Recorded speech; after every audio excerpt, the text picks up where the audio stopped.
Hammaga salom do'stlar. Bugun sizlar bilan O'zbek kanal. Agar Redmi telefonlari qotayotgan bo'lsa, qanaqa qilib to'g'rilashni o'rgataman. Birinchi o'rinda telefon haqidagi kirib olasiz. Keyin tizim versiyasi degan joy bor. U yerni 4-5 marta bosasiz. Hozir men o'tganman. Shunda dasturchi rejim chiqadi. Pastga tushganingizda qo'shimcha sozlamalar bor. Qo'shimcha sozlamalardan sal pastroq qo'shasiz va dasturchi sozlamalari.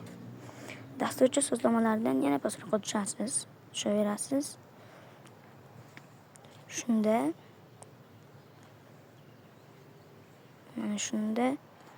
animatsiya bor. Animatsiyani 0 yoki 0 animatsiyani o'chiqqa yoki 05 rejimga qo'yib qo'yasiz. Agar bu farqi yo'qda desangiz, mana 10x ga qo'yib ko'rsataman. Juda qotib ishlaydi. Shuni 05 rejimga qo'yib qo'ysangiz, asta ishlaydi.